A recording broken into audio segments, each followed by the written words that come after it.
Հակոբոս 5-րդ գլուխ։ Այժմ ուրեմն հարուստներ, լացեք և ողբացեք ձեր գլխին գալիք թշվառությունների համար, որովհետև ձեր հարստությունը փտած է, ձեր զգեստները ցեցիկեր դարձած։ Ձեր արծաթն ու ոսկին ժանգոտած են, նրանց ժանգը ձեր դեմ իբրև վկայություն պիտի լինի, և կրակի պես ուտի ձեր մարմինը։ Գանձեր դիզեք վերջին օրերի համար։ Ահավասիկ ձեր դաշտերում աշխատած մշակների վարձը ձեզ մոտ պահեցիք։ Ձեր կողմից զրկվածն աղաղակում է, և հնձվորների բողոքը հասավ ամենակալ Տիրոջ ականջին։ Երկրի վրա վայելեցիք ու զվարճացաք, և ձեր սրտերը սնուցեցիք մորթվելու օրվա համար։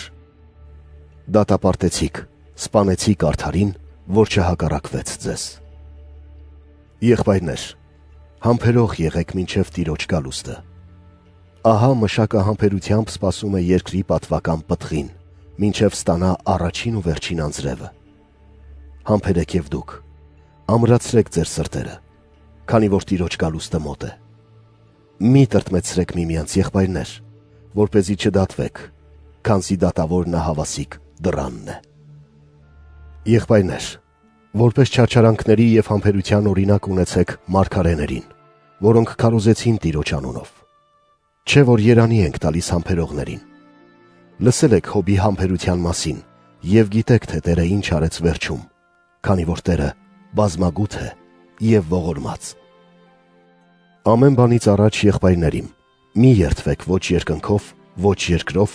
ոչ էլ այլ երդումով։ Այլ ձեր այոն այո թող լինի, և ոչը ոչ,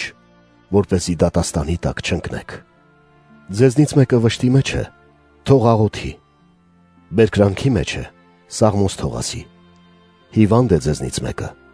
թող կանչի եկեղեցու երեցներին, և նրանք նրա վրա թող աղոթք անեն և յուղով օծեն նրան Տիրոջ անունով։ Հավատով արված աղոթքը կփրկի հիվանդին, ու Տերը նրան ոտքի կկանգնեցնի, իսկ գործած մեղքն էլ նրան կներվի։ Միմյանց խոստովանեք ձեր մեղքերը և միմյանց համար աղոթք արեք, որպեսզի բժշկվեք, քանզի արդարի աղոթքը շատ ազդեցիկ է և օգնում է։ Եղիան մարդ էր մեզ բոլորիս նման։ Նա հանկարծ աղոթեց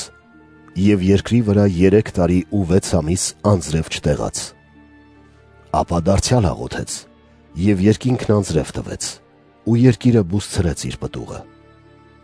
Եղբայրներիմ, եթե ձեզնից մեկը շեղվի ճշմարտության ճանապարհից,